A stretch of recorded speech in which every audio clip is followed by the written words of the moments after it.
Hello and welcome.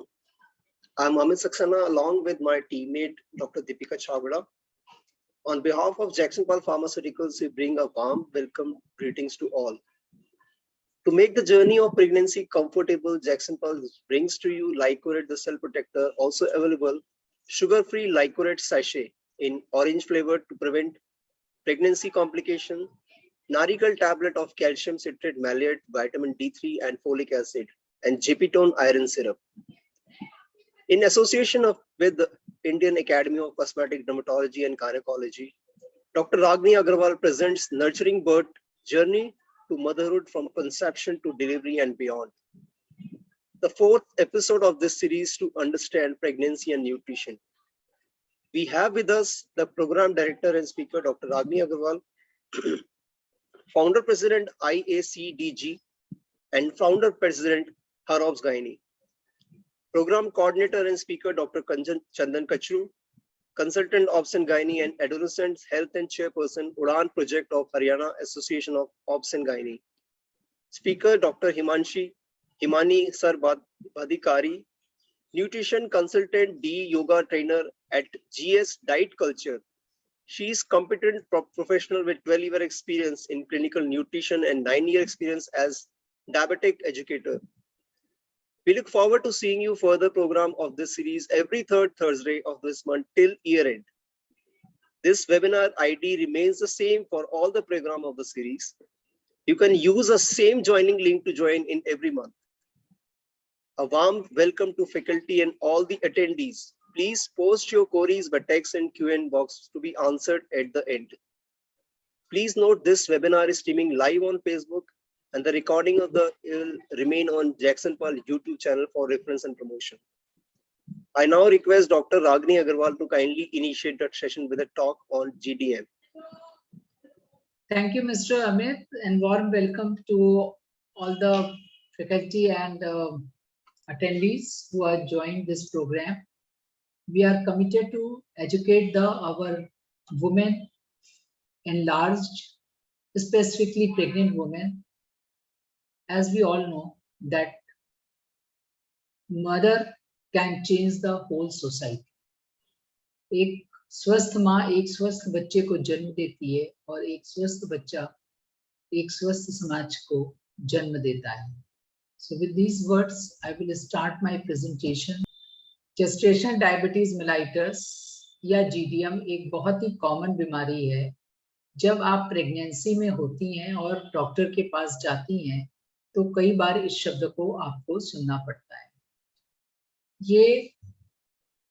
हमारा ये एक विचार है कि प्रेगनेंसी में जब अगर आप अधिक से अधिक शिक्षित होंगी या प्रेगनेंसी की कॉम्प्लिकेशंस को समझेंगी तभी आप एक अच्छी प्रेगनेंसी को मैनेज कर सकती हैं. इस बीमारी की जो सबसे बड़ी बात है, आपके खाने पे रिस्ट्रिक्शन लग जाता है, जो कि रिस्ट्रिक्शन आमतौर पे समझ में नहीं आता है क्योंकि प्रेगनेंसी में तो डबल खाया जाता है और अच्छा खाया जाता है और उसके कारण घर वाले ये भी परेशान करते हैं कि आप ऐसा क्यों खा रहे हो, बच्चा आपका कमजोर हो जाएगा. With blessing of Mahakal, I will start my presentation. ये कोट एक ऐसा कोट है जो कि सिर्फ और सिर्फ GDM पे पूर्णतया लागू होता है. If you are brave enough to say goodbye, life will reward you with a new hello. यानी अगर आपने अपने खाने के तरीके को बाय बाय कर दिया तो आपको एक स्वस्थ बच्चा और एक स्वस्थ जिंदगी का रिवॉर्ड मिल जाता है. तो हम क्या डिस्कस करने जा रहे हैं इन आउटलाइंस में. तो जो सबसे पहली चीज आती है, ये एक बहुत ही कॉमन प्रॉब्लम है जो बहुत सारी प्रेगनेंसीज में हो जाती है और इसको अगर प्रॉपरली हैंडल ना किया जाए तो प्रेगनेंसी में कई सारे कॉम्प्लिकेशंस होते हैं जो कि हम आगे आपको बताएंगे. वो माँ को ही नहीं, पेट के अंदर बच्चे को होने के बाद और उसकी पूरी जिंदगी को भी असर कर सकते हैं. यहाँ जानने की सबसे बड़ी बात क्या है कि ये डायबिटीज इन प्रेगनेंसी होती क्या है और इसको हम कैसे इसका सोल्यूशन निकाल सकते हैं. तो आइए आगे चलते हैं और इन सारे ही चीजों के ऊपर बारी बारी डिस्कशन करते हैं. तो एक ये नया वर्ड आया है हाइपरग्लाइसीमिया। ग्लाइसीमिया माने शुगर और हाइपर माने ज्यादा। ज्यादा शुगर प्रेगनेंसी में होना एक गलत चीज होती है जो कि बच्चे को एबनॉर्मल बना सकती है, बच्चे के ग्रोथ को हैम्पर कर सकती है। कुछ महिलाएं डायबिटीज के साथ ही प्रेगनेंसी में आती हैं। उनमें से कुछ को मालूम होता है प्रेगनेंसी के पहले कि वो डायबिटिक हैं, लेकिन बहुत सारों को नहीं भी मालूम होता है। परंतु अधिकतर महिलाएं जो है प्रेगनेंसी में ही मालूम पड़ता है कि उनको डायबिटीज है। और डायबिटीज हम सबको मालूम है 2 किस्म की होती है, टाइप 1 और टाइप 2। तो दोनों ही किस्म की महिलाएं हमारे पास आ सकती हैं जिनको पहले से डायबिटीज होती है या हमने उनकी डायबिटीज प्रेगनेंसी में डायग्नोज की होती है।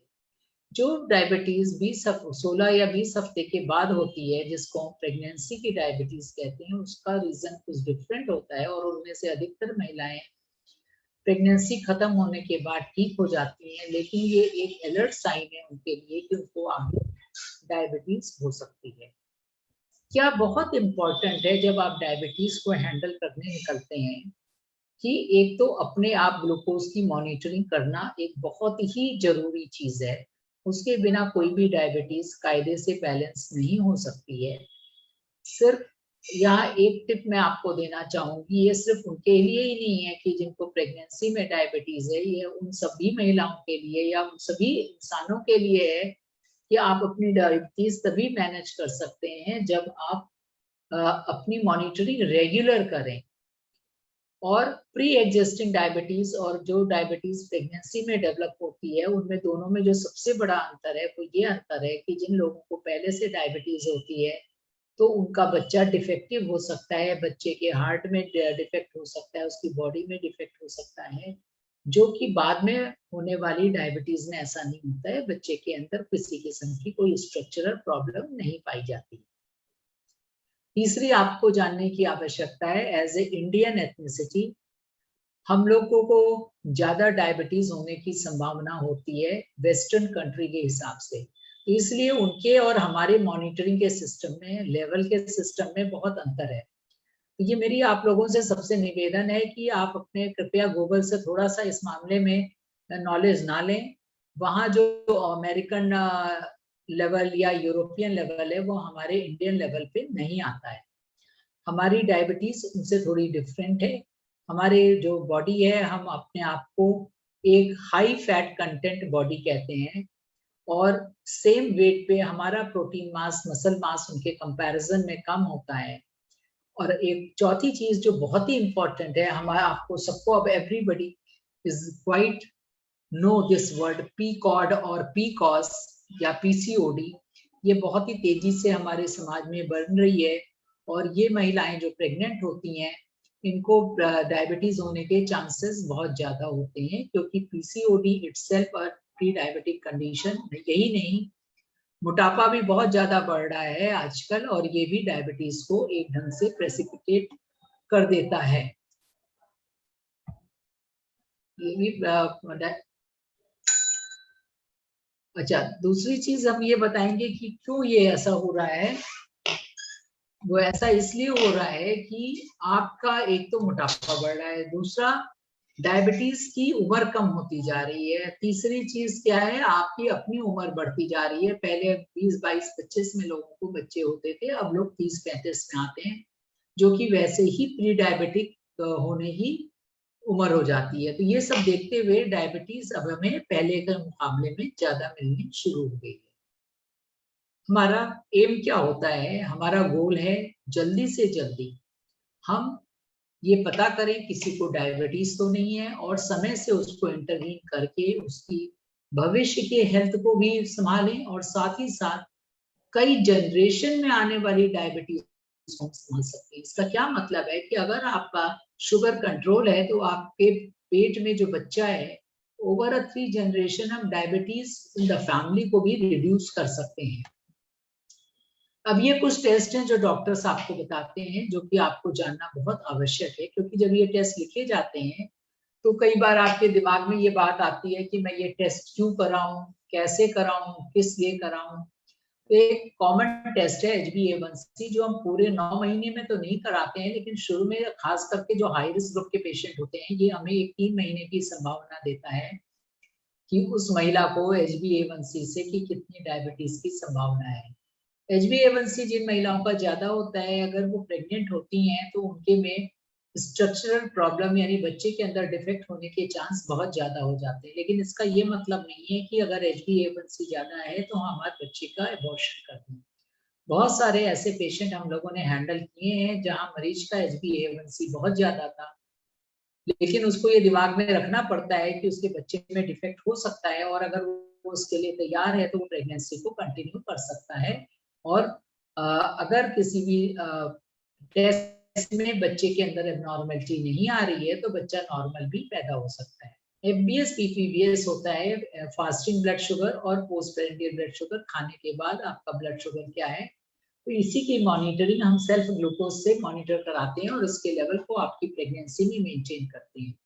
GCT एक स्पेशल टेस्ट है जो कि सिर्फ एंड सिर्फ प्रेगनेंसी में होता है। G stand for gestational, gestational का माने प्रेगनेंसी होता है। ये पाया गया है कि प्रेगनेंसी में अगर महिला को शुगर दे करके और उसका टेस्ट किया जाए, उसको हम ग्लूकोज चैलेंज टेस्ट भी कहते हैं। तो ये जेस्टेशनल ग्लूकोज चैलेंज टेस्ट में अगर उसका ब्लड शुगर 140 के ऊपर आता है तो उस महिला के डेट में भी टेस्ट किया जाता है और वो महिला प्रेगनेंसी में ब्लड शुगर डेवलप करने के लिए प्रोन होती है।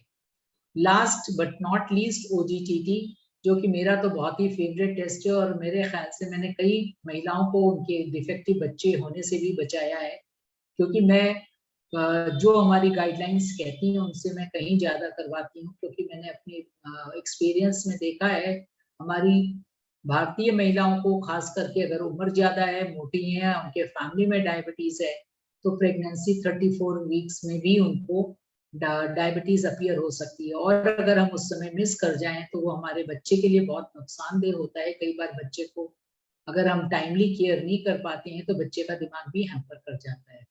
तो ये एक छोटा सा टेस्ट है, बहुत ज्यादा पैसा नहीं लगता है, आपके 3 सैंपल जरूर निकलते हैं, लेकिन आप उसके कारण अपनी और अपने बच्चे की जिंदगी बना सकते हैं। तो इसको भी हमें बीच बीच में कराना पड़ता है। ओरल ग्लूकोज टॉलरेंस टेस्ट कहते हैं इसको, खाली पेट और उसके बाद शुगर ले करके और उसके बाद इसकी टेस्टिंग होती है। अब मैं आपको पैरामीटर बताऊंगी। देखिए, मेरे लिए ये एक बहुत ही ज्यादा इम्पोर्टेंट बात है, इस पे मैं थोड़ा सा रुकूंगी और आपको थोड़ा सा समझाना चाहूंगी। जो ब्लड शुगर लेवल आमतौर पे आपकी जो टेस्ट आते हैं उस पे लिखे होते हैं, अगर आपकी लैब थोड़ी समझदार कम है, खास करके ये जो सो कॉल्ड लैब्स आ गई हैं जिनका एम अंत में उसको वेंचर कैपिटलिस्ट को बेचना है, वो उसमें लिखने को भी नहीं तैयार होती हैं कि प्रेगनेंसी की क्या रेंज है। प्रेगनेंसी की रेंज का ब्लड शुगर और नॉर्मल ब्लड शुगर में बहुत अंतर है। प्रेगनेंसी में आपकी जो बॉडी है उसका इंसुलिन रेजिस्टेंस ऑलरेडी बढ़ा हुआ होता है और यहाँ फास्टिंग लेस देन 95 पे हमको मेंटेन करना पड़ता है। 100 के ऊपर और 126 जो डायबिटिक रेंज है तब तक तो बहुत देर हो चुकी होती है। ऐसे ही 1 आवर पे लेस देन 140 पे हमें मेंटेन करना पड़ता है और 2 घंटे पे लेस देन 120 पे मेंटेन करना पड़ता है। बिटवीन 120 टू 140 भी अगर कभी रहता है 2 घंटे पे तो चलिए किसी ढंग से उसको ओके कर देंगे, लेकिन बेहतर यही रहता है। लेकिन इसका ये मतलब नहीं है कि आप भूखा रहना शुरू कर दीजिए। आप भूखे रहने से अपने को एक नई बीमारी में, जिसको कीटो एसिडोसिस और कीटोन्यूरिया कहते हैं, जो कि बच्चे के दिमाग के लिए बहुत ही खराब होती है, उसकी तरफ बढ़ जाते हैं। इसलिए इसका एजुकेशन लेना बहुत जरूरी है और आप में से जो भी जुड़े हुए हैं, आप कोशिश करें, आप अपने जान पहचान वालों को इसके बारे में और बताएं, उनको और एजुकेट करें। और ऐसा नहीं है, इसको बहुत आसानी से मेंटेन किया जा सकता है। थोड़ा सा तो मैं बताऊंगी, बाकी जो डाइट है उसके बारे में डॉक्टर हिमानी आपको डिटेल में बताएंगी। इन जनरल भी वो सारी डाइट बताएंगी, सिर्फ GDM रिलेटेड डाइट नहीं बताएंगी। न्यूट्रिशन इन प्रेगनेंसी उनका टॉपिक है, तो इसको नोट कर लीजिए। Less than 95, less than 140 and less than 120।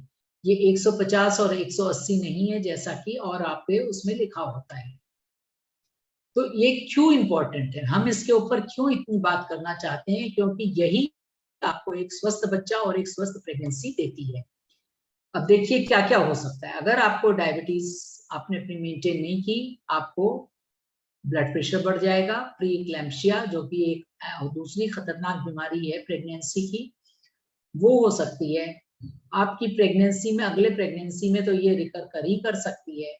आपके ऑपरेशन के चांस बढ़ जाते हैं, क्योंकि बच्चा आपका बहुत मोटा हो सकता है, कमजोर भी बहुत हो सकता है, और वो एक लायबल कंडीशन हो सकता है। साथ में आपकी प्रेगनेंसी में आगे होने के बावजूद भी आपकी प्रेगनेंसी का डायबिटीज कंट्रोल ना होके आपको डायबिटिक बना सकता है। सबसे बड़ी चीज जो है, हम बच्चे के ऊपर, हम बच्चा क्यों पैदा कर रहे हैं, बच्चे के ही तो अच्छे, एक बच्चे के स्वास्थ्य के लिए ही तो एक महिला जो है माँ बनती है, और एक माँ का कर्तव्य है अपने बच्चे को अधिक से अधिक सेफ रखना। क्या आप 9 महीने अपने खाने पे कंट्रोल करके आप अपने बच्चे को अच्छा नहीं बना सकती हैं? बना सकती हैं, क्योंकि अगर आप एजुकेटेड होंगी तभी आप ये ऐसा करेंगी।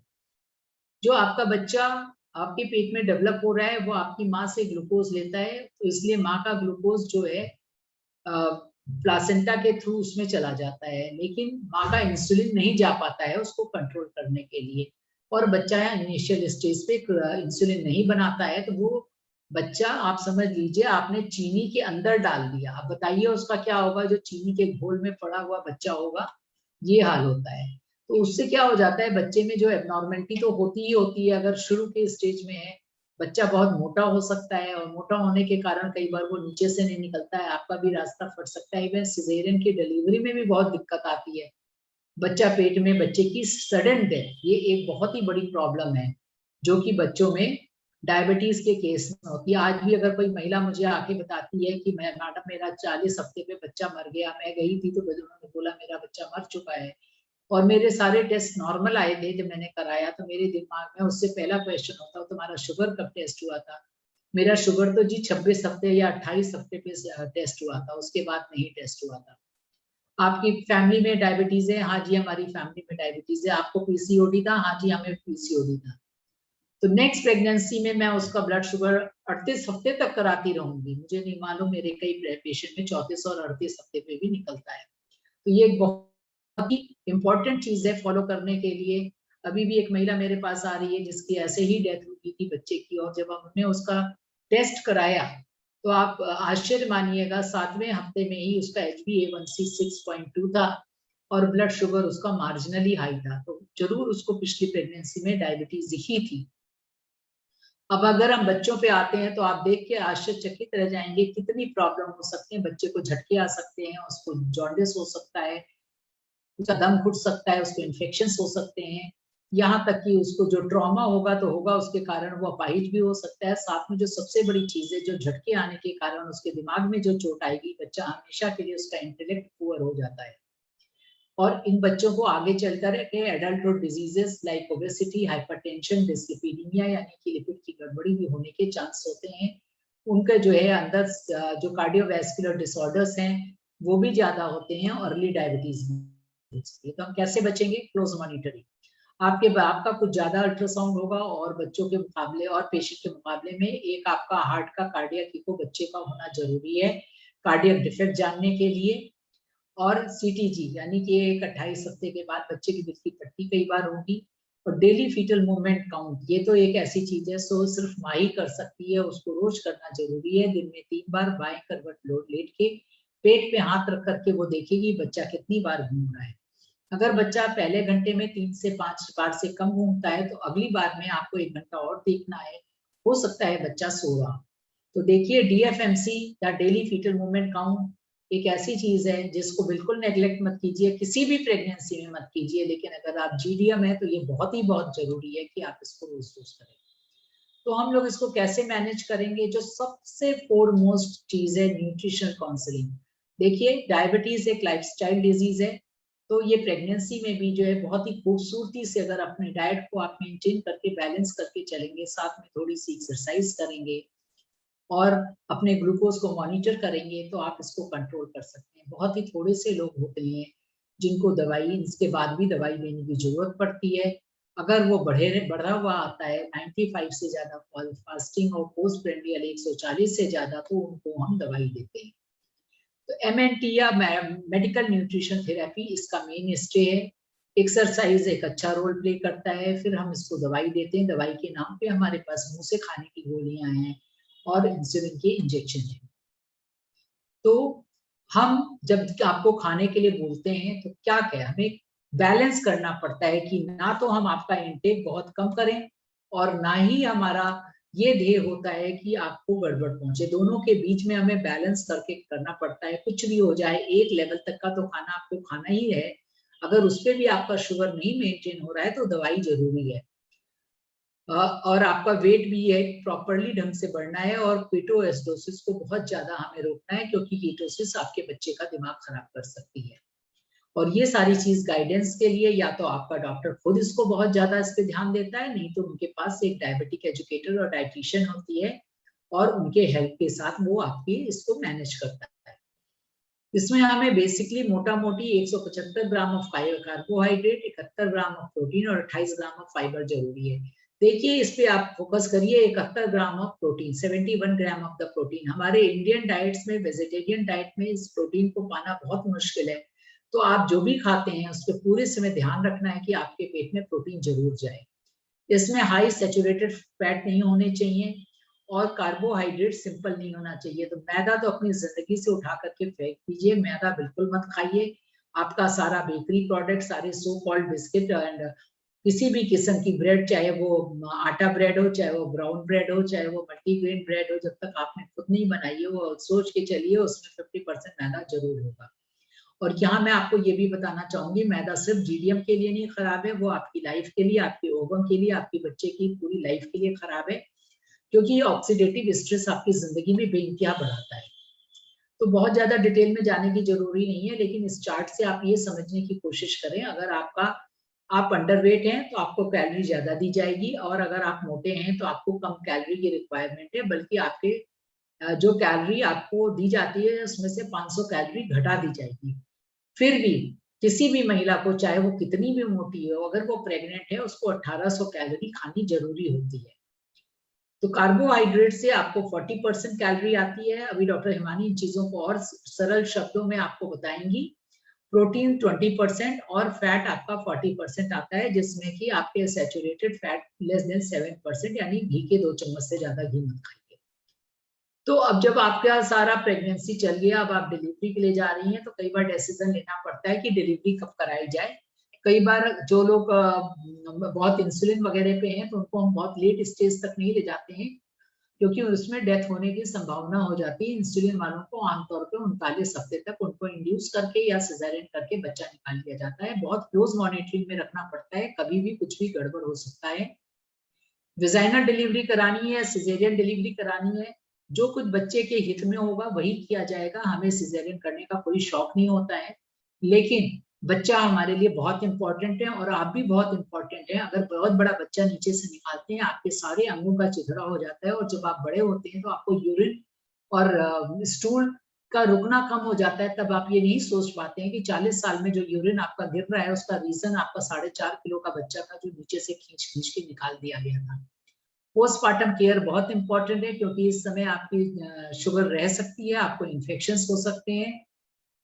तो ये सारी चीजें, और साथ में न्यूनेट मॉनिटरिंग तो बहुत ही जरूरी है। जब बच्चा पैदा होता है 24 घंटे बच्चे के ऊपर नजर रखनी पड़ती है, क्योंकि बच्चे को हाइपोग्लाइसीमिया का अटैक हो सकता है और बच्चे के दिमाग में चोट आ सकती है। फैमिली प्लानिंग बहुत इंपॉर्टेंट है, और इसमें किस किस्म की प्रोजेस्ट्रॉन ओनली पिल्स कभी भी नहीं लेनी चाहिए, क्योंकि वो आपका जो दूध पिलाने के कारण जो आपको फायदा होता है GDM में, वो गड़बड़ हो जाता है। तो ये भी एक बहुत इंपॉर्टेंट चीज है।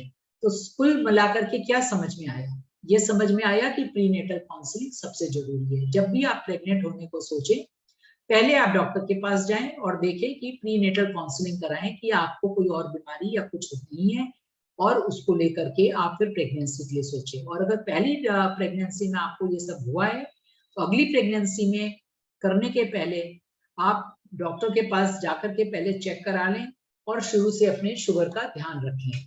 तो मैं इसको कंक्लूड इस ढंग से करना चाहूंगी ये जो प्रेगनेंसी GDM है, जेस्टेशनल डायबिटीज मेलाइटस, ये एक विंडो ऑफ अपॉर्चुनिटी है जो कि आपको ये बता रही है, सुधरिए, सतर्क रहिए, अपने को बचाइए और अपने बच्चे को बचाइए और अपने आगे आने वाली जनरेशन को बचाइए। तो खाइए उतना ही जितना आपको बताया गया है, और अगर आपका शुगर नहीं कंट्रोल है तो आप उसको शुगर को कंट्रोल करिएगा। साथ में एक बात और मैं बताना चाहूंगी कि कार्बोहाइड्रेट को बहुत ही केयरफुली आपको लेना है। एक साथ खाना नहीं है, 3 स्मॉल मील, 2-3 स्नैक लेने हैं, और एक कार्बोहाइड्रेट सर्व का मतलब होता है सिर्फ 15 ग्राम कार्बोहाइड्रेट, जो कि कच्चा होगा, पका हुआ नहीं। और जब हम इसको मैनेज करते हैं, अगर आप शुगर और फिजिकल एक्सरसाइज से नहीं मैनेज हुए तो हमें आपको दवाई भी देनी है, इंसुलिन भी देनी है। दवा, ओरल दवाई में हम मेटफॉर्मिन देते हैं, लेकिन हम 20 हफ्ते के बाद ही देंगे, उसके पहले आपका इंसुलिन शुरू करना पड़ता है, क्योंकि अभी तक भी ये अलाउड नहीं है। हाँ, अगर आप PCOD हैं तो आपको 12 हफ्ते तक हम OHA या मैक्सिमम मेटफॉर्मिन दे सकते हैं। इंसुलिन ड्रग ऑफ चॉइस है, इसको बहुत अच्छे से देखना पड़ता है। और कभी भी मत घबराइए इस बातों से कि आप क्या कर रहे हैं। 2 चीजें हैं, हाइपोग्लाइसीमिया, कीटोन्यूरिया, इनसे आपको बहुत बच के रहना है। हमेशा अपने पर्स में शुगर रखिए। अगर आपको चक्कर आ रहा है, पसीना छूट रहा है, आप गिर रहे हैं, हो सकता है आपको हाइपोग्लाइसीमिया हो रहा है, 1 चम्मच ग्लूकोज खाने से आप तुरंत ठीक हो जाते हैं, और उसके बाद तुरंत अपने डॉक्टर को कांटेक्ट करें। बहुत ज्यादा वॉमिटिंग आ रही है तो कीटोन्यूरिया हो सकता है, डॉक्टर को कांटेक्ट करें। तो इसके लिए सबसे जरूरी चीज है पढ़ाई, पढ़ाई, पढ़ाई, समझना, समझना, समझना, और एक सपोर्ट ग्रुप, जो कि हमारे हिंदुस्तान में नहीं है, तो इसीलिए इस वेबिनार के द्वारा हम ये सपोर्ट ग्रुप बनाना चाहते हैं। हालांकि बहुत लोग नहीं जुड़ते हैं, जो जुड़ रहे हैं उनका मैं बहुत बहुत धन्यवाद देती हूँ।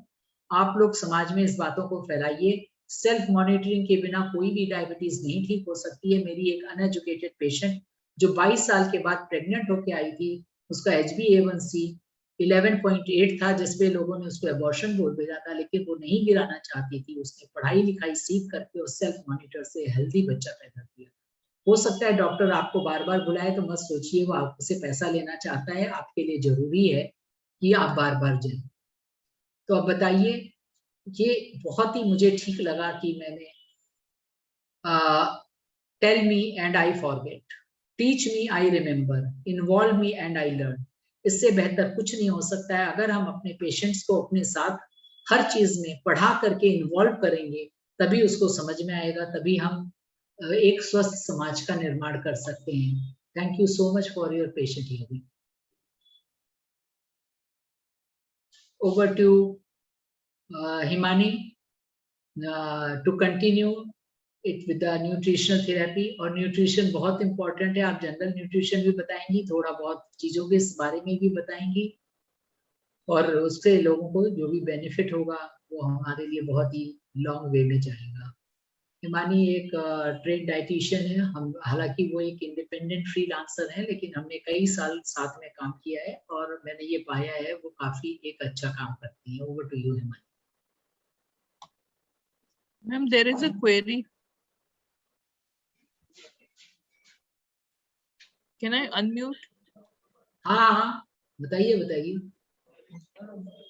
So I've allowed you to talk, Mr. Vikas. You can speak up your question. Thank you, ma'am.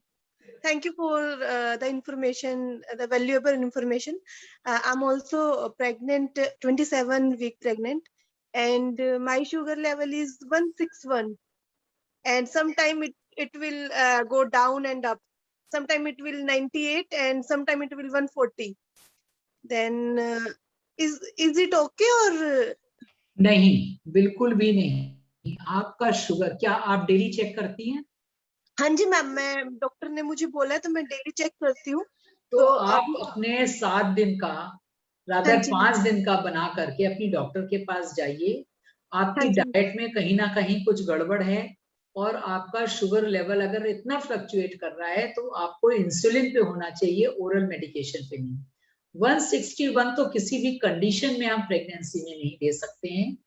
आप जरा सा अगर 2 शब्द बताइए, आप सवेरे सवेरे क्या खाती हैं जब आप नाश्ते में?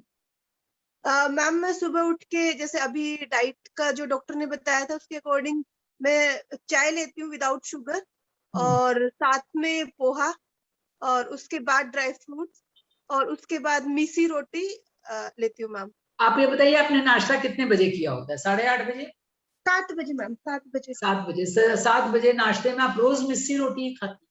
नहीं, नाश्ते में मैम मैं या तो मैं सैंडविच खाती हूँ, पनीर सैंडविच, या फिर पोहा या उपमा खाती हूँ मैम। अभी जब से डॉक्टर ने मुझे सजेस्ट किया है, उससे पहले मैं शुगर वाली चाय ले रही थी क्योंकि मुझे पता नहीं था, तो मैम ने मुझे बताया, उसके बाद डाइट चार्ट बना के दिया, तब से मैंने उसको फॉलो किया है। देखो ऐसा है, जब आपने सवेरे सवेरे अगर सैंडविच खा ली ब्रेड की, अभी मैंने आपको क्या बताया, मैदा उठा के फेंक दीजिए, दुनिया में कोई भी ब्रेड बिना मैदा की नहीं होती है। दूसरा आपने बोला पोहा, तीसरा आपने क्या बोला था, मैं भूल गई। पहले स्टार्ट करते हैं, जब भी सबसे पहले खाने की बात आती है तो हमारे दिमाग में सबसे इम्पोर्टेंट चीज आती है सीरियल्स को लेके। ओके, तो सीरियल्स पे जो सबसे पहले आते हैं वहीं से हमारा कार्बोहाइड्रेट लिंक हो जाता है। डेस्टिनेशन डायबिटीज में कार्बोहाइड्रेट बहुत इंपॉर्टेंट रोल प्ले करता है, तो उसी को मैं बहुत ही सरल भाषा में आपको समझा रही हूँ। हमारे जितने भी इंडियन मिलेट्स हैं, जितना आप बैक टू रूट्स जाएंगे उतना आपके लिए अच्छा रहेगा। जितने भी हमारे जो ज्वार, रागी, बाजरा, कुट्टू, ये सारी चीजें जो हैं, इनमें एक तो कॉम्प्लेक्स फाइबर है। कॉम्प्लेक्स फाइबर के साथ साथ इसमें नेचुरल फॉर्म में आपका कैल्शियम भी है, आयरन भी है, जो आपको एक अलग लेवल पे सपोर्ट करता है।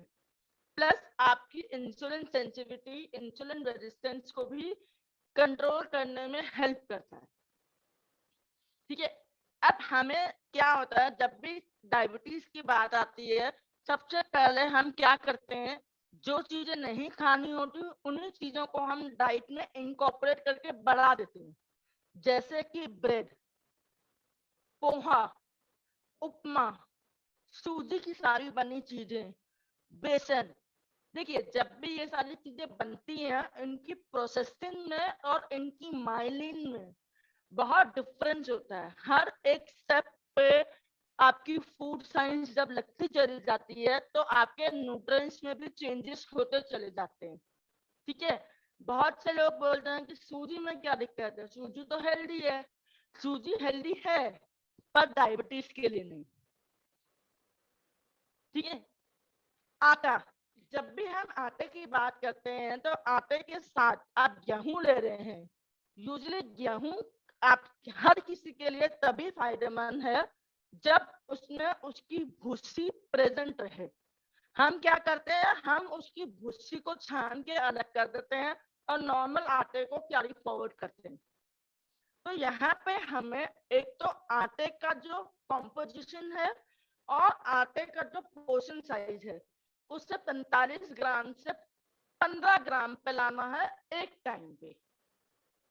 अब ऐसे आप सोचो बेटी कैसे लाया जाए, तो उसके लिए आप क्या कर सकते हो, आप 5 किलो आटे में 1 किलो जौ, ज्वार, रागी, बाजरा, चना मिक्स करके पिसवा सकते हैं और उसकी रोटी आप आराम से ले सकते हैं। आप इसमें सबसे पहले कॉमनली प्रॉब्लम जो हमारे पास आती है कि उसकी रोटी बहुत ड्राई बनती है। अब वो रोटी जब ड्राई बनती है, उसका रीजन समझिए कि उसमें कॉम्प्लेक्स फाइबर है। उसको गूंदने की टेक्निक और उसको बनाने की टेक्निक बहुत अलग होती है। जैसे कि आप जब भी किसी भी इंडियन मिलेट को गूंदते हैं तो उसको प्लीज आप गर्म पानी में थोड़ी देर के लिए 1 से 2 मिनट के लिए छोड़ दीजिए मिला के, जिससे कि उसका फाइबर उस पानी को पी जाए। एंड देन उसमें फिर थोड़ा सा 2-3 ड्रॉप अगर आप नॉर्मल पानी मिला के दोबारा से गूंदेंगे, वो बिल्कुल नॉर्मल आटे की रोटी की तरह सॉफ्ट बनेगी। ठीक है, अब आपको क्या क्या नहीं खाना है।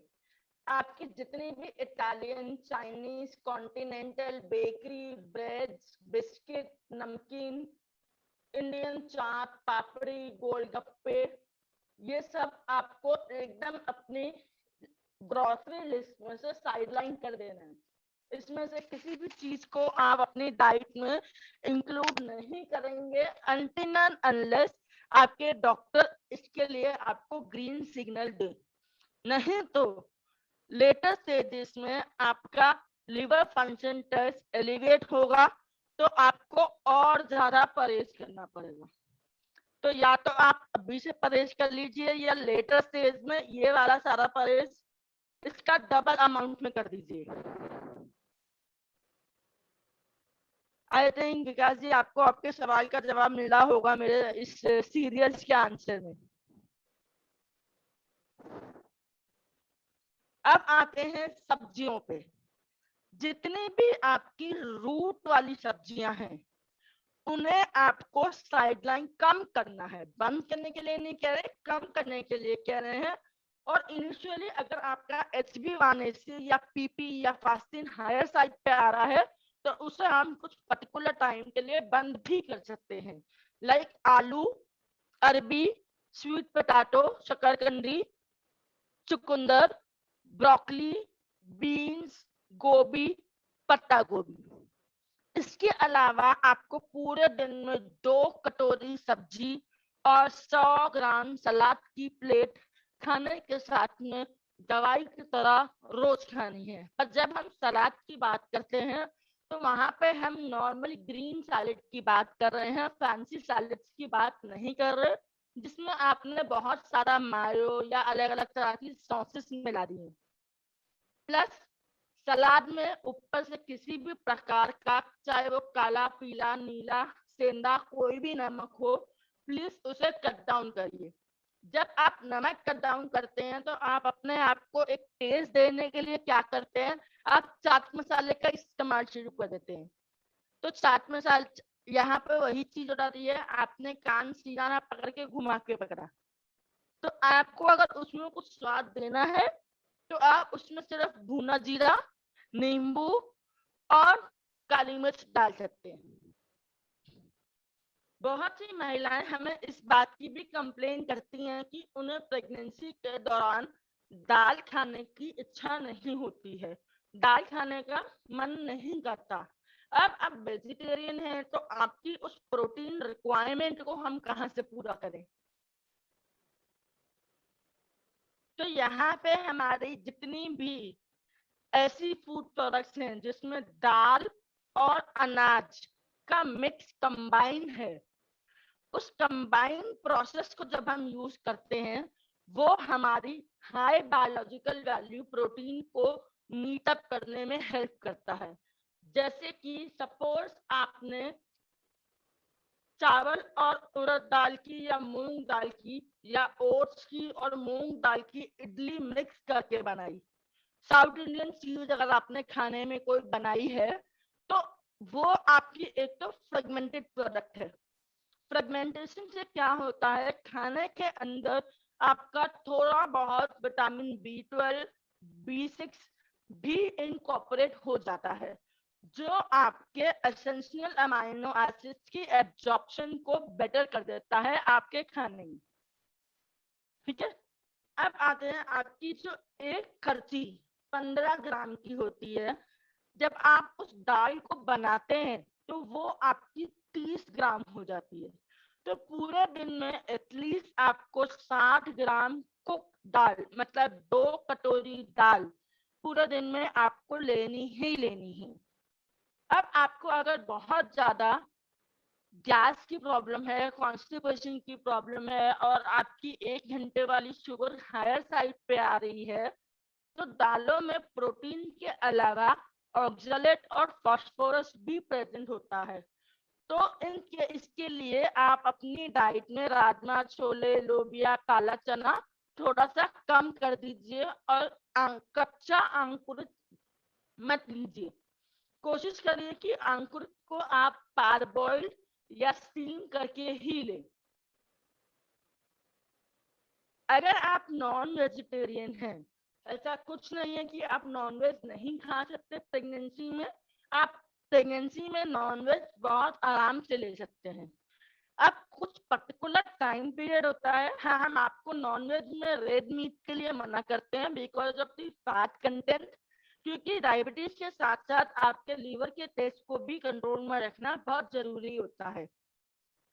फिश हम इसलिए अवॉइड करते हैं क्योंकि इस सीजन में फिश अंडे देती हैं और उनमें मर्करी कंटेंट ज्यादा होता है। तो आप या तो 70 ग्राम तक फिश ले सकते हैं अगर आपकी कम्युनिटी में फिश बहुत कॉमन है, अदरवाइज आप ना लें तो बेटर रहेगा, क्योंकि उसके मर्करी कंटेंट से मे बी बच्चे के अंदर कोई न्यूरोलॉजिकल डिसऑर्डर होने की संभावना हो सकती है। आप अपने प्रोटीन रिक्वायरमेंट को मीट करने के लिए डेली 100 ग्राम चिकन का सूप या 1 से 2 अंडा या तो उबला हुआ या ऑमलेट फॉर्म में ले सकते हैं। प्लीज ये बात जानने की कोशिश कीजिए कि आपका जो येलो पार्ट है वो आपके सीरम कोलेस्ट्रॉल को कभी भी हैम्पर नहीं करता है।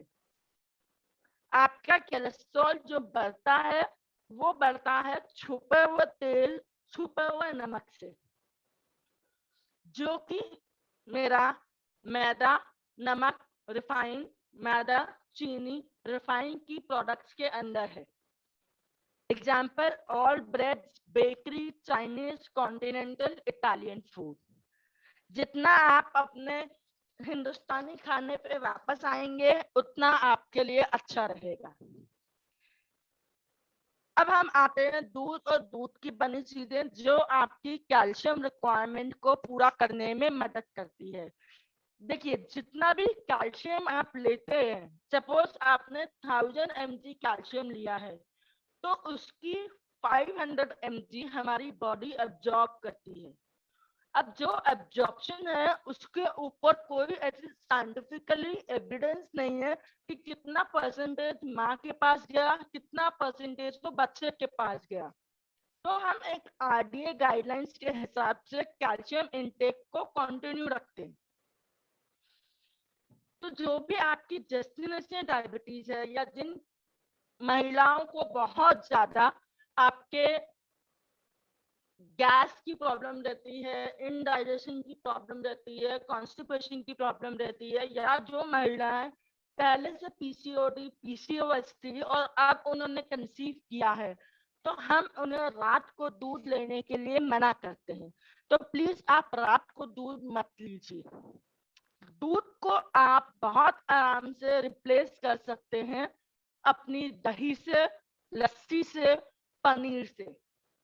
आपका 1 गिलास दूध, 1 गिलास लस्सी, 100 ग्राम पनीर, 1 कटोरी दही के बराबर है। तो आप इस चीज को अपने अंदर से निकाल दीजिए कि अगर आपने दूध नहीं पिया तो बच्चे को कैल्शियम नहीं मिलेगा। सेकेंडली, कैल्शियम और आयरन की आपकी टैबलेट्स चलती हैं आपकी रिक्वायरमेंट को मीट अप करने के लिए। तो कोशिश कीजिए कि आयरन और कैल्शियम के सप्लीमेंट को साथ में मत लीजिए, उन दोनों को अलग अलग लीजिए, नहीं तो वो दोनों एक साथ लेने से उनकी एब्जॉर्प्शन पूरे सही तरीके से नहीं हो पाएगी। अब हम आते हैं फ्रूट्स पे। फ्रूट्स आपके सारे एसेंशियल विटामिन्स के रिक्वायरमेंट को पूरा करता है। आप जो भी फ्रूट खा रहे हैं, 200 ग्राम से ज्यादा फ्रूट आपको पूरे दिन में नहीं लेना है। प्लस फ्रूट और खाने में आपको 2 घंटे का गैप मिनिमम मेंटेन करना है। अगर आप खाना खाने के इमीडिएट बाद फ्रूट ले रहे हैं तो आपकी जो 1 घंटे बाद वाली शुगर है और जो 2 घंटे बाद वाली पीपी है, दोनों बड़ी हो जाएंगी।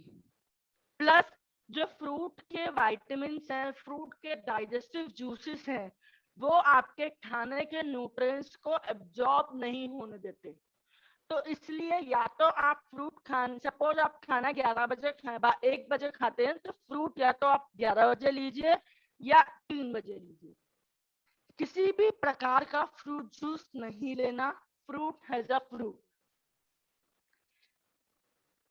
ड्राई फ्रूट्स एंड नट्स में आप सिर्फ बादाम, अखरोट और मखाना और नारियल ले सकते हैं, पर इसका भी एक पोर्शन साइज आपकी रिपोर्ट्स के हिसाब से प्लान किया जाता है और आपकी ओमेगा 3 ओमेगा 6 की रिक्वायरमेंट को कुछ हद तक हम सप्लीमेंट के बाद यहाँ से भी पूरा करने की कोशिश करते हैं। फैट आपकी डाइट में 20% इम्पोर्टेंट रोल प्ले करता है। प्लीज रिमेम्बर, अगर आपकी डाइट में फैट है तो आप उसको फैट सॉल्युबल विटामिन दे रहे हैं। अगर आप फैट फ्री डाइट कर देंगे तो आपके ये फैट सॉल्युबल विटामिन बॉडी में एब्जॉर्ब नहीं होंगे। तो आप जो ले सकते हैं वो है घी। रिफाइन खरीदते वक्त ध्यान रखिए कि वो सीड बेस्ड रिफाइन हो, like groundnut oil, peanut oil. White butter is more safer option than yellow butter. Coconut oil, olive oil, mustard oil, ये आपके सिर्फ ऑयल हैं जो आप आराम से यूज कर सकते हैं। जो आपको नहीं यूज करना, येलो बटर, वनस्पति, Dalda, olive oil for cooking and reuse of refine again and again. बहुत सी महिलाएं ये बोलती हैं कि हम डालडा वनस्पति नहीं यूज करते, लेकिन मार्केट की जितनी भी डब्बा बंद चीजें हैं उन सब में यही होता है। जहाँ पे आपका एडिबल ऑयल लिखा हुआ है वहां पे आपका वनस्पति डालडा या कोई रिफाइंड प्रोडक्ट यूज की गई होगी।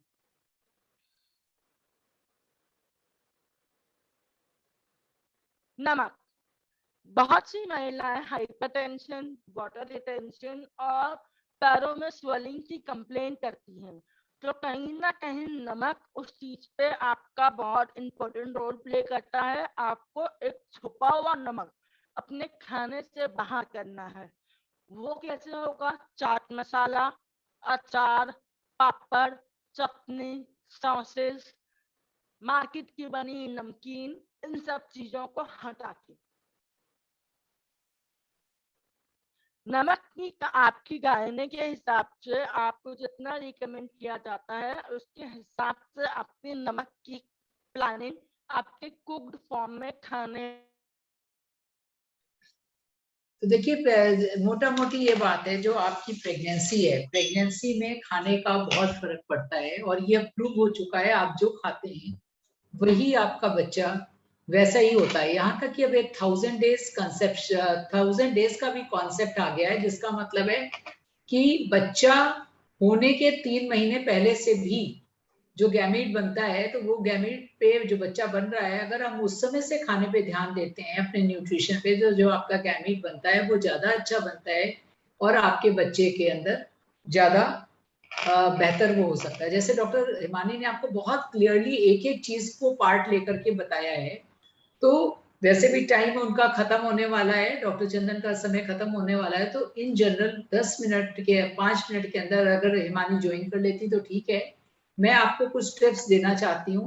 उन टिप्स में जो सबसे बेहतर चीज है, एक चीज आप ध्यान रखिए, नंबर 2 का नंबर, 2 कटोरी दाल, 2 किस्म की अनाज और 2 फल, 2 किस्म की सब्जियां, यानी एक कच्ची और एक पकी हुई, 2 किस्म के नट्स, 1 बादाम और 1 अखरोट, 2 किस्म के पानी, गर्म और ठंडा। ये आपको अपने खाने में रखना ही पड़ेगा। और अगर आप इस ढंग से चलेंगे, 2 समय ही खाना भरपेट खाना है और बीच में थोड़ा थोड़ा खाना है, तो इसको लेकर के चलने से आपकी प्रेगनेंसी का हिसाब बहुत अच्छा हो जाता है। डॉक्टर हिमानी आ गई है, over to you Himani. Himani unmute कर लो, अनम्यूट करो। आपकी कोई क्वेरी है तो प्लीज पूछिए चैट बॉक्स में। कोई क्वेरी है दीपिका? नहीं मैडम, अभी तक तो नहीं आई थी। एक क्वेश्चन, एक नटशेल में बता दो कि सुबह से शाम तक लोगों को क्या खाना चाहिए। गैस्ट्रिक की प्रॉब्लम है। Gastric problem. हाँ, कर्ड फ्रूट रेगुलर लेती हूँ। क्या क्वेरी है मैम? गैस्ट्रिक की प्रॉब्लम ज्यादा रहती है, गैस ज्यादा। गैस की प्रॉब्लम अगर आपको बहुत ज्यादा रहती है तो पहले तो प्लीज आप ये समझे, आइडेंटिफाई करिए कि आपका पानी का इंटेक कितना है। रात को सोने से पहले क्या आप दूध लेते हैं? तीसरी चीज, अगर आपकी डाइट में राजमा, छोले, लोबिया या फिर आपका गोभी, पत्ता गोभी, ब्रोकली, सोयाबीन, इन तरह की सब्जियों का इंटेक ज्यादा है तो इनको आप अपनी डाइट से थोड़ा सा साइड करिए और अपनी पानी की मात्रा को सही करिए। प्लस रात के खाने के बाद अगर आपकी गाय ने आपको अलाउ करती है तो 10 मिनट की नॉर्मल वॉक खाने से पहले और खाने के बाद, lunch and dinner, make it as a thumb rule, but only and only after the allowance of your gynae. अगर आप After bed rest पे हैं तो no. After food, after 2 hours of taking the meal. not देखिए, एक mid- छोटी सी बात मैं आपको बताना चाहूंगी, जब आप प्रेग्नेंट होते हैं तो प्रेगनेंसी के हार्मोन के कारण आपके गैस्ट्रिक सिस्टम पे काफी असर आता है। तो ज्यादा गैस बनना, खास करके उन लोगों को जिनको पहले से बनता है, वो बहुत ज्यादा जरूरी बढ़ जाता है। नंबर 2 क्या होता है कि जब आपके पेट में जैसे जैसे बच्चा बढ़ता है, आपके खाने की जो पाइप होती है उसके लिए जगह कम होता चला जाता है। अगर आप एक साथ ज्यादा खाना खाते हैं तो खाना वहां पड़ा रहता है, उसका प्यूट्रिफिकेशन होता है बैक्टीरिया से और गैस ज्यादा बनती है। तीसरी चीज क्या होती है कि प्रेगनेंसी के हार्मोन के कारण आपके जो गला होता है, गले के अंदर जो पाइप और आपका स्टमक है, उसके बीच का जो वॉल्व होता है वो रिलैक्स हो जाता है। तो अगर आप ऐसे फ्लैट सोएंगे तो आपका खाना ऊपर आ जाएगा। खाना जब ऊपर आ जाएगा तो वो उस जगह पे एसिड से वो जलता है। तो आपको ऐसे करके लेटना चाहिए। और एक तो खाना खाने के बाद, जैसे हिमानी ने बोला, आराम से टहलिए, दौड़िए मत, उस समय एक्सरसाइज नहीं करना है। खाने के पहले एक्सरसाइज की तरह चलिए और खाने के बाद आराम से चलिए और उस खाने को थोड़ा डाइजेस्ट करिए और सोने और खाने के बीच में एटलीस्ट 2 घंटे का समय रखिए और गर्दन को कंधे के नीचे लगा करके एक तकिया सोइए, जिससे कि आप प्रॉप्ड अप पोजीशन में हो और आपका वो रिफ्लेक्स उल्टा नहीं आए। और साथ में थोड़ी बहुत आपकी गायनेक आपको दवाई भी बताएगी, मामूली सी, लेकिन अपनी जो दादी माँ के नुस्खे हैं ना, वो बड़े अच्छे होते हैं। क्योंकि देखो, प्रेगनेंसी में जहां तक है हमें नेचुरल रहना चाहिए। हींग, काला नमक, जीरा, ये सब चीज जो है आपके खाने को डाइजेस्ट करती है। जीरे का पानी ले सकते हैं आप, रात में सोने के पहले 2 ग्लास पानी पीजिए, सवेरे उठ के 1 ग्लास जीरे का पानी पीजिए। देखिए, मैं तो नेचुरल में विश्वास करती हूँ, मुझे नहीं मालूम बच्चे के ऊपर किस चीज का असर हो सकता है, आज हम दे रहे हैं और कल ना दें। तो बच्चे के समय में आपको बहुत बहुत एहतियात बरतनी है और ये सब करिएगा तो गैस कम हो जाएगी। बाकी तो देखिए, गैस हिंदुस्तान का एक आई थिंक नेशनल डिजीज है, उससे पार पाना बहुत मुश्किल है। मैम एक क्वेरी और है, for PCOS milk should be avoided. Yes, बताइए। देखिए, मिल्क क्या आपका एक मैमल के थ्रू आ रहा है, एक जानवर के थ्रू आ रहा है। आप भी एक मैमल हो, जिस तरह आपके अंदर इंसुलिन बनती है वैसे एक जानवर के अंदर भी इंसुलिन बनती है। तो टाइप ऑफ मिल्क एक इंपॉर्टेंट रोल प्ले करता है। प्लस मिल्क इंसुलिन तो कंटेन करता ही करता है, बट ऑक्सलेट और फास्फोरस भी होता है एंड उसमें भी हार्मोन्स होते हैं। जैसे हमारे अंदर ईस्ट्रोजन, प्रोस्ट्रोजन हार्मोन्स होते हैं, ऐसे उनके अंदर भी होते हैं। तो जब हम वो लेते हैं तो वो हमारे हार्मोन्स के लेवल्स को भी हैम्पर करते हैं। तो इसी वजह से हम मिल्क को सब्स्टिट्यूट कर देते हैं दही, पनीर और लस्सी से, ताकि आपकी इंसुलिन रेजिस्टेंस, इंसुलिन सेंसिटिविटी भी हम कंट्रोल कर सकें।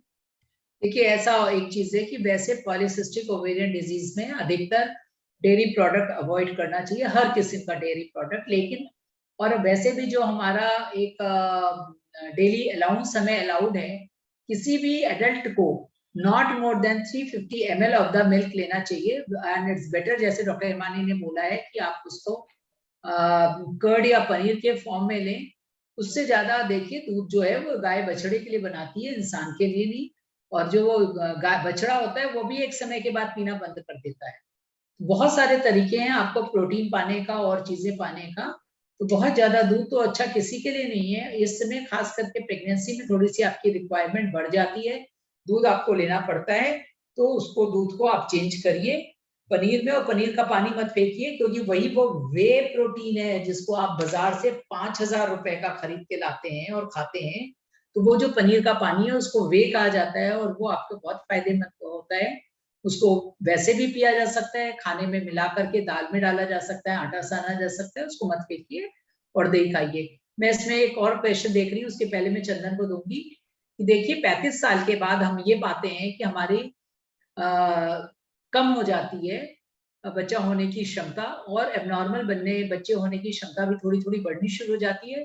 तो अगर आपकी उम्र 35 साल से ऊपर है तो बहुत तेजी से डॉक्टर से मिलिए और तेजी से बच्चे को बच्चा पाने की तरफ बढ़िए। और ऐसा कोई भी नहीं है आज की साइंस में, ये तो हम नहीं कह सकते हैं कि 100% सक्सेस होता है, लेकिन अधिकतर महिलाएं मां बन सकती हैं। वजन को कंट्रोल रखिए, खाने को बैलेंस रखिए और अपने अंदर एक पॉजिटिविटी लाइए।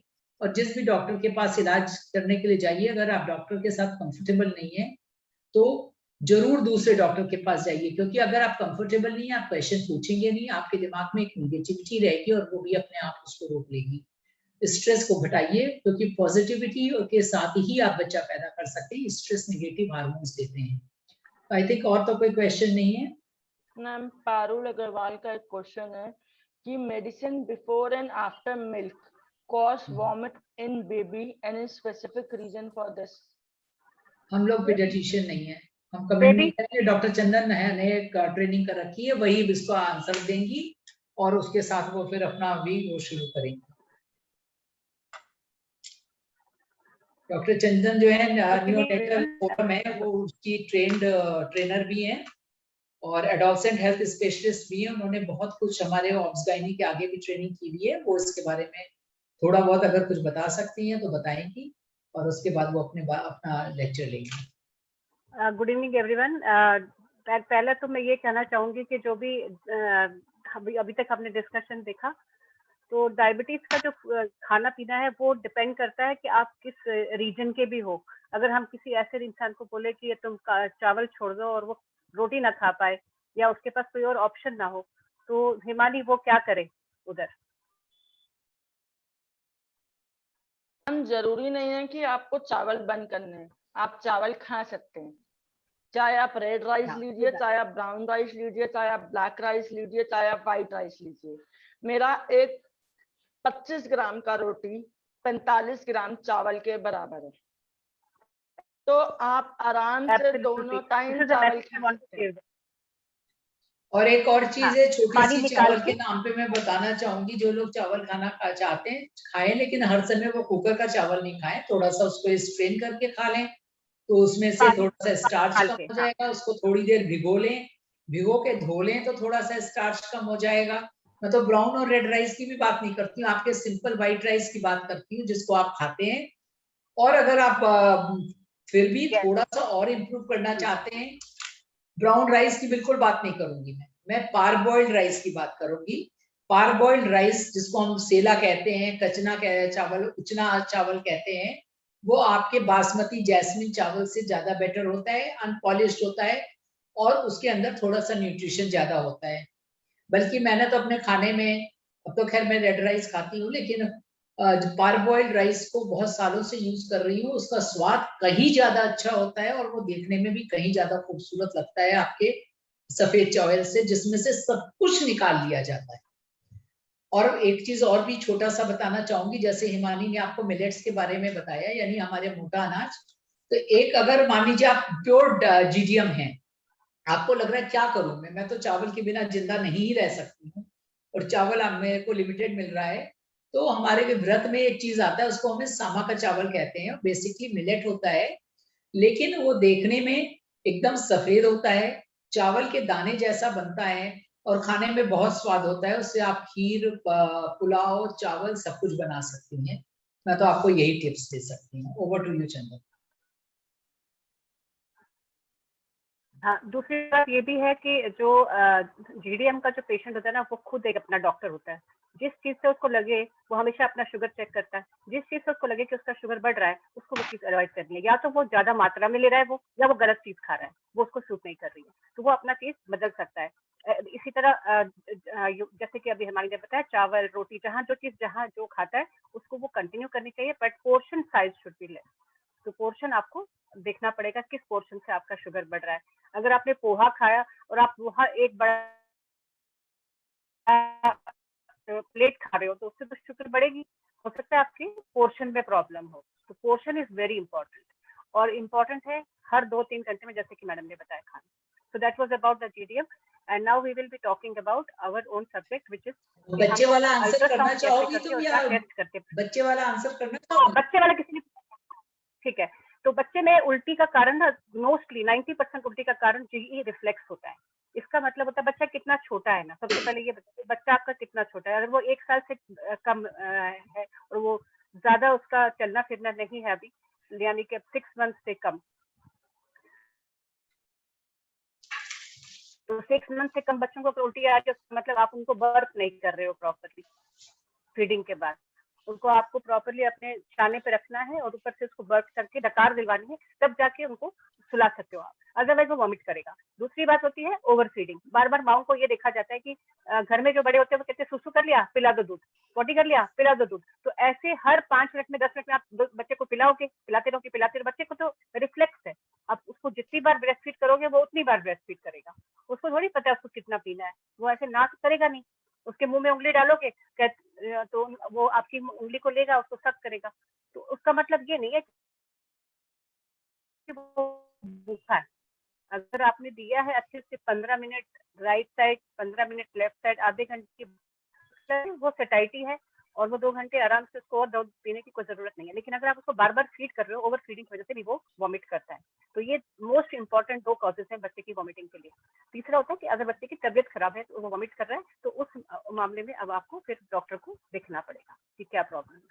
सो these are the reason mainly. अब मैं शेयर स्क्रीन करूंगी अपना. So we'll be talking about ultrasound in pregnancy. तो अल्ट्रासाउंड आपको बहुत सारे कराए गए हैं और आगे कराए जो प्रेग्नेंट है उनको कराए जाएंगे. अल्ट्रासाउंड होता क्या है? फीटल अल्ट्रासाउंड एक इमेजिंग टेक्निक है जिससे कि साउंड वेव्स प्रोड्यूस होती हैं और उसमें इमेजेस आती हैं, हमारे को बच्चे की तस्वीरें समझ में आती हैं और ये हमें हेल्प करती हैं बताने के लिए, देखने के लिए कि बच्चे की ग्रोथ कैसी है, उसकी डेवलपमेंट कैसी है. And in some cases fetal ultrasound is used to evaluate possible problems और help confirm abnormal pregnancy. Next please. तो ये ऐसे किया जाता है, या तो ये ऐसे एब्डोमेन में इस ट्रांसड्यूसर से किया जाता है या नीचे से टीवीएस, जिसको हम ट्रांसवेजाइनल अल्ट्रासाउंड कहते हैं, वो किया जाता है. Next please. तो काफी टाइप्स के अल्ट्रासाउंड हमारी प्रेगनेंसी में होते हैं. एक तो होता है ट्रांसवेजाइनल अल्ट्रासाउंड, जिसमें कि ट्रांसड्यूसर आपके वजाइना में डाला जाता है और वहां से साउंड वेव गैदर करके उसकी रिफ्लेक्शन होती है और हमें अच्छे से प्रेगनेंसी पहली जो छोटी प्रेगनेंसी होती है पहले 3 महीने की, वो दिख जाती है. दूसरा होता है ट्रांस एब्डोमिनल अल्ट्रासाउंड, जो मैंने अभी आपको तस्वीर दिखाई. उसमें आपको एब्डोमेन पे रखा जाएगा प्रोब और उससे हमारे को बच्चे की तस्वीरें दिखती हैं. एक डॉपलर अल्ट्रासाउंड होता है, काफी आप में से काफी लोगों का हो गया होगा, और ये डॉपलर अल्ट्रासाउंड हमारे को मेजर करता है ultrasound wave as a bounce off moving object. जैसे कि बच्चे की ब्लड सेल्स होती हैं या बेबी का ब्लड फ्लो होता है, वो हमें इसमें समझ में आता है कि कोई रेजिस्टेंस तो नहीं है. दूसरा एक और अल्ट्रासाउंड है जिसको हम फीटल इकोकार्डियोग्राफी कहते हैं और ये हमारे को बच्चे के हार्ट के बारे में डिटेल में बताया जाता है.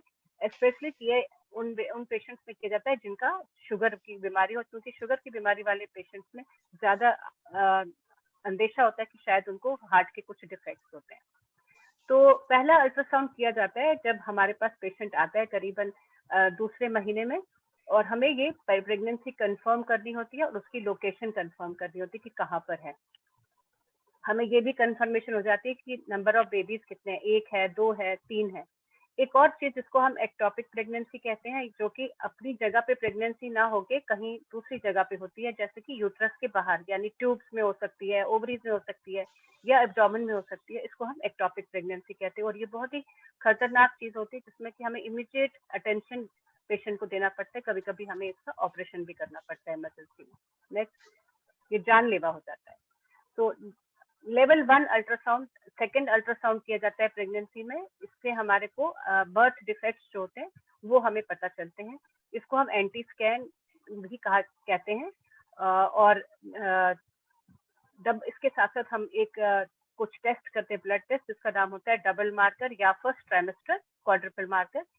एक नया टेस्ट आया हुआ है जिसका नाम है NIPT, जो non invasive prenatal diagnostic test होता है. ये हम कुछ महिलाओं में देते हैं जहां हमें अंदेशा होता है कि उस महिला को जैसे GDM है, शुगर है या उनकी एज ज्यादा है या उनके घर में कोई एबनॉर्मल बेबीज की हिस्ट्री है, या उनको खुद को पहली प्रेगनेंसी में एबनॉर्मल बेबी हुआ था, तो इन सबको हम ये ऑफर करते हैं ताकि हमें पता चले कि इनको इस प्रेगनेंसी में कोई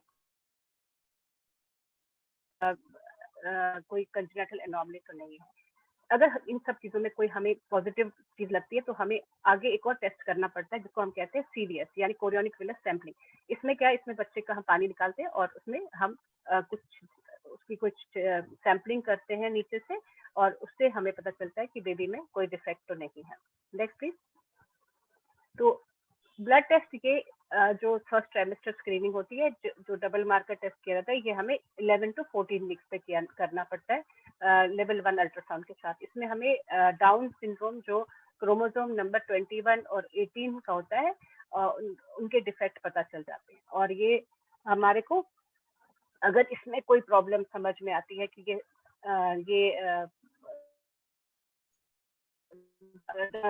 पॉजिटिव आगे टेस्ट, तो हमें आगे चल के उसका इनिशियल टेस्ट करना पड़ता है फीटल मेडिसिन डिपार्टमेंट में, जिसको कहते हैं कोरियोनिक विलस सैंपलिंग या एम्नियोसेंटेसिस।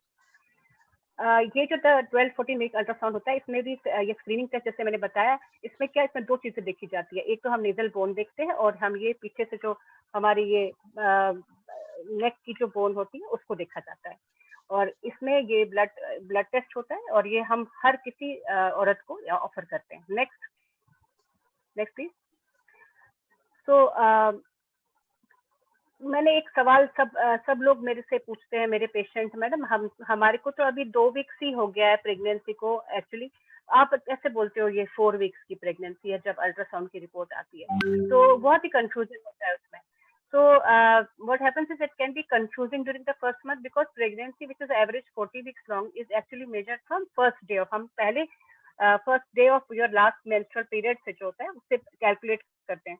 लेकिन even though you are likely ovulated and conceive, लेकिन जिस हिसाब से हम कैलकुलेशन अपने लास्ट पीरियड की वजह से करते हैं, उस हिसाब से फिर आप 4 वीक्स आ जाते हो। हम वो कंसेप्शन के हिसाब से नहीं करते हैं। तो ये कंफ्यूजन आई थिंक आपको क्लियर हो गया होगा कि क्यों हमें अल्ट्रासाउंड बताता है 4 वीक्स। नेक्स्ट होता है लेवल 2 अल्ट्रासाउंड। इससे हमें डिटेल्ड बर्थ डिफेक्ट स्कैन, इसको हम कहते हैं, इसमें डिटेल में पता चलता है बच्चे के अंग कैसे बन रहे हैं, बच्चा कैसे बढ़ रहा है, उसमें कोई अंगों में कोई प्रॉब्लम तो नहीं है।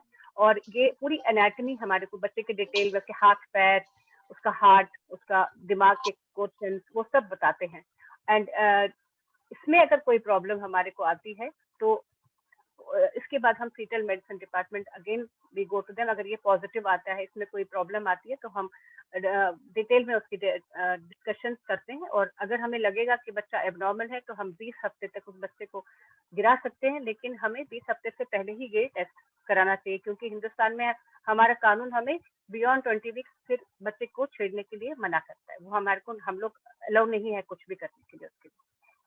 तो हमेशा याद रखना कि जो लेवल 2 अल्ट्रासाउंड है वो हमेशा हमारे को 18 to 20 वीक्स तक ही करना चाहिए। उसके बियॉन्ड हम ज्यादा इसमें पेशेंट को हेल्प नहीं कर पाते। ये हमें एक और चीज भी बताता है कि प्लेसेंटा लोकलाइजेशन कैसी है। और कुछ जैसे कुछ पेशेंट्स होते हैं जिनको कि उनका सर्वाइकल लेंथ यानी कि बच्चेदानी के मुंह की लेंथ जो होती है वो कम होती है, और ये एक बहुत ही खराब साइन होता है, क्योंकि इससे बच्चे को एबॉर्शन का डर रहता है और बच्चे को आगे भी प्रीमेच्योर लेबर का डर रहता है। तो इसलिए इस टेस्ट में हम लोग प्लेसेंटा का जो लेंथ होती है वो भी हम इसमें अच्छे से देख लेते हैं। नेक्स्ट, इसके साथ हम करते हैं एक टेस्ट जिसका नाम होता है क्वाड्रुपल स्क्रीनिंग। ये भी डबल मार्कर की तरह ही होता है, लेकिन ये हमारे को 3 डिफेक्ट्स के बारे में बताता है: डाउन सिंड्रोम, ट्राइसोमी 18 और ओपन न्यूरल ट्यूब डिफेक्ट, जैसे कि स्पाइना बाइफिडा, ये एक स्पाइन की एक एबनॉर्मेलिटी होती है। इन दोनों को इकट्ठे करके यानी लेवल 2 अल्ट्रासाउंड और क्वाड्रुपल स्क्रीन को इकट्ठा हम लोग एसेस करते हैं और पेशेंट को बताते हैं कि वेदर इट इज ओके और नॉट। अगर इसमें कोई डिफेक्ट होता है तो हम आगे चलते हैं और उस टेस्ट को बोलते हैं एम्नियोसेंटेसिस, यानी कि बच्चे के जो पानी होता है उस पानी को निकाल के हम उसकी एनालिसिस करते हैं, उसकी कैरियोटाइपिंग, उसकी क्रोमोसोमल एनालिसिस होती है, और तब हमें प्रॉपर्ली 100% पता चलता है कि इस बच्चे में डिफेक्ट कहाँ पर। Next please. तो अब आगे अल्ट्रासाउंड और होते हैं। उसके नेक्स्ट अल्ट्रासाउंड जो हम करते हैं वो होता है करीबन 24 वीक्स पे, स्पेशली पेशेंट्स, क्योंकि आज हम डिस्कशन जेस्टेशन डायबिटीज का कर रहे थे, तो डायबिटिक पेशेंट्स में हम इकोकार्डियोग्राफी करते हैं, बच्चे का हार्ट देखते हैं प्रॉपरली, क्योंकि हार्ट हमारे को अच्छे से दिखता है अल्ट्रासाउंड से करीबन 22 से 24 हफ्ते में। तो हमारे अल्ट्रासाउंड के जो डॉक्टर हैं वो हमें कहते हैं कि आप हमें उस टाइम भेजिए जब हमें हार्ट अच्छे से दिखेगा। ये अब आप बताओगे कि हमें क्यों करना होता है, क्योंकि अगर इसमें कुछ निकलेगा तो हम डिलीवरी के टाइम उस बच्चे के लिए रेडी रहेंगे कि इसका हमें बाद में रिससिटेशन कैसे करना है अगर उसको कोई हार्ट डिफेक्ट होगा। इसलिए हम लोग ये अल्ट्रासाउंड इकोकार्डियोग्राफी करते हैं। नेक्स्ट, हाँ, if you have a history of, पहले prior, if you have a history of preterm birth, transvaginal ultrasound, जैसे मैंने आपको कहा, वो आपको सर्वाइकल लेंथ भी हमारे को देखनी पड़ती है। कभी कभी ऐसा भी होता है कि हमें हर 2 हफ्ते में, जहाँ पे पेशेंट का सर्विक्स छोटा होता है, जिसको हम शॉर्ट सर्विक्स कहते हैं, तो उसको हमें हर 2 हफ्ते में असेस करना पड़ता है। तो आपको एक बात याद रखनी पड़ेगी कि कभी कभी अल्ट्रासाउंड हमें बहुत फ्रीक्वेंटली करने पड़ते हैं, और ये फ्रीक्वेंटली अल्ट्रासाउंड हम उनमें करते हैं जहाँ ये नीडेड होता है। जैसे कि किसी का शॉर्ट सर्विक्स होता है तो हर 2-2 हफ्ते में हम लोग उनका असेस करते हैं, कहीं ये छोटा शॉर्ट सर्विक्स इससे भी ज्यादा छोटा तो नहीं हो गया, जो एक पर्टिकुलर 2.5 का एक लिमिट होता है उससे भी छोटा, क्योंकि अगर इससे छोटा हो जाता है तो हमें एक प्रोसीजर करना पड़ता है जिसको हम सर्वाइकल स्टिच बोलते हैं। वो हमें एक स्टिच लगानी पड़ती है ताकि बच्चेदानी का मुंह बंद हो और आपको आपका बच्चा ठीक रहे, उसको वो प्रीमेच्योर लेबर या अबॉर्शन में न चला जाए। Next please. तो डॉपलर अल्ट्रासाउंड क्या होता है? डॉपलर अल्ट्रासाउंड हम करीबन 28 से 32 हफ्ते में करते हैं नॉर्मली, और ये डॉपलर अल्ट्रासाउंड भी एक ऐसे ही नॉर्मल अल्ट्रासाउंड है, non invasive and can be use. ये यूज करते हैं हम लोग देखने के लिए कि ब्लड फ्लो जो है वो आपके बच्चे के ब्लड वेसल्स में कैसे आ रहा है।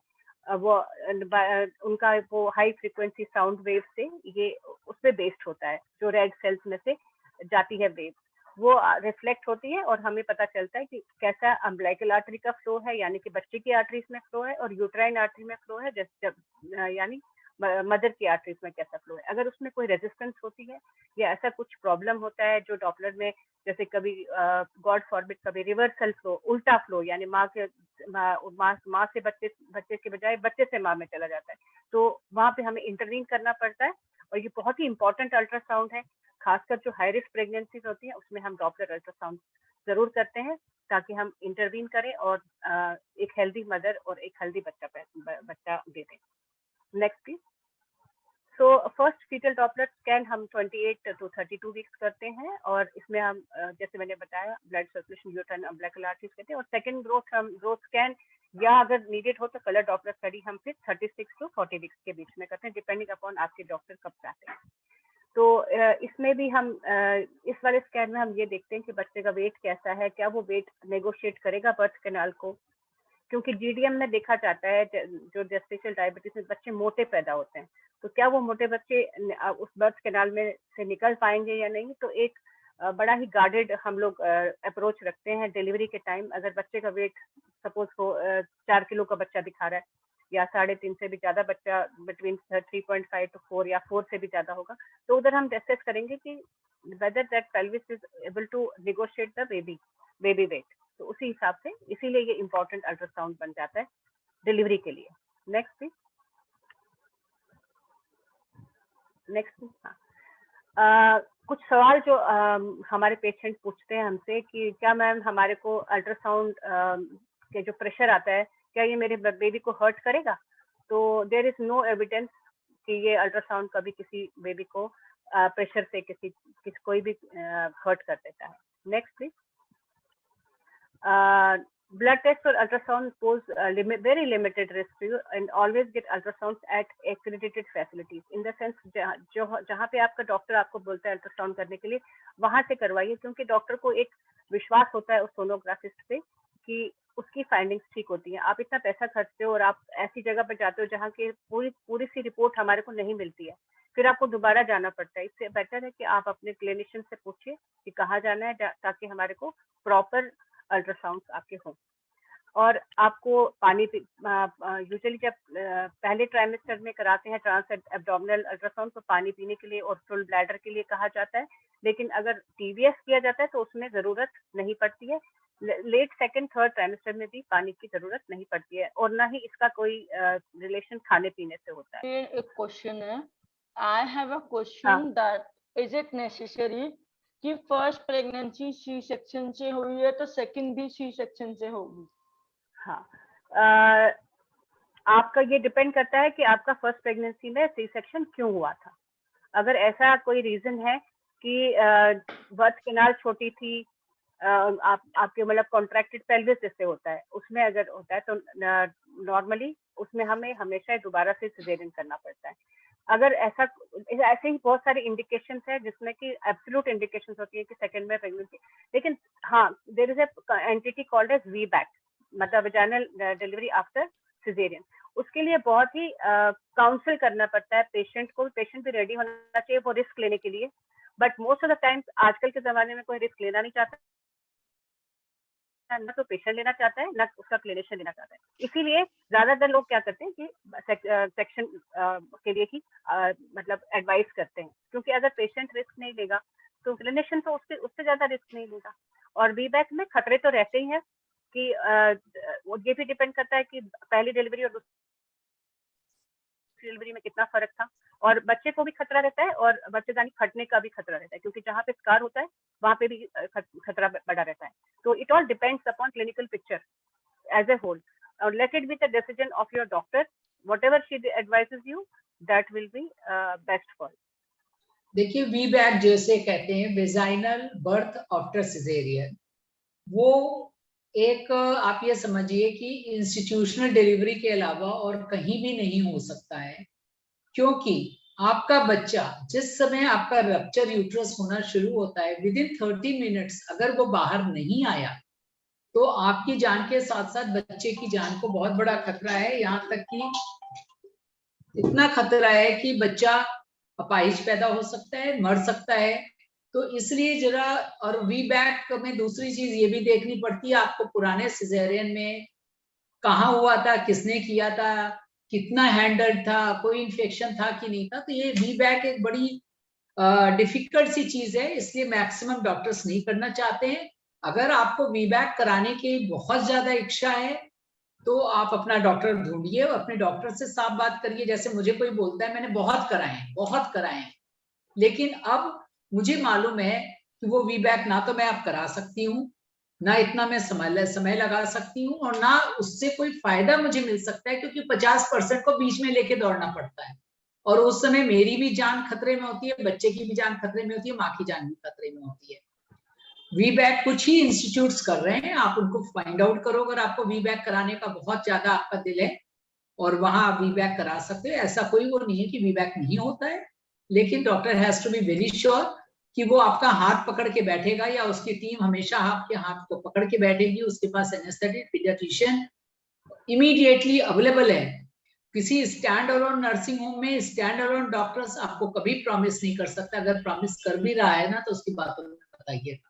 वीबैक सिर्फ इंस्टीट्यूशनल डिलीवरी से होता है, और सारे रिस्क कोई गारंटी नहीं होती है कि आपका, गारंटी नहीं होती है कि इसमें, हाँ सिजेरियन का कोई गारंटी नहीं होती कि नॉर्मल ही होगा, सिजेरियन दोबारा से भी हो सकता है, लेकिन हाँ ट्राई कर सकते हैं, ट्राई वो जरूर कर सकते हैं, आप ट्राई कर सकते हैं।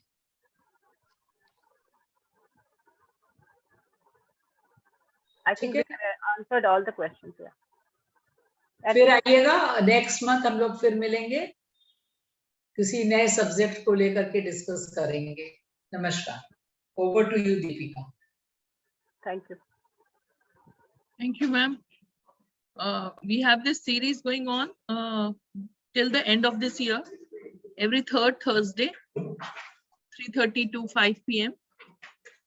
There is a series about nurturing birth, from journey from conception to birth and beyond. So do join in. Same link will work, the same link that you have joined today with. Now, Jacksonpal wants to thank all the faculty and the attendees present here with us. Jacksonpal presents to you Lycorate, the cell protector, soft gels which contain natural lycopene. Also available is sugar-free Lycorate sachet in orange flavor, containing L-arginine, lycopene, and DHA to prevent pregnancy complications. We have iron syrup, which is Jepitone iron syrup enriched with zinc and vitamin B complex. Then Narical tablets of calcium citrate malate, vitamin D3, and folic acid. and also cramp off tablets with magnesium bisglycinate for relief from nocturnal and pregnancy-induced leg cramps. So my teammate, Mr. Amit Saxena, also joins me to thank all the esteemed faculty here and the attendees present with us today. Please keep continuing to join us for both the series. Nurturing Birth is the series on journey to motherhood from conception to delivery and beyond. And Demystifying Human Sexuality is every 4th Thursday of the month. So do join us for this next Thursday. And we look forward to seeing you again and again. Thank you very much.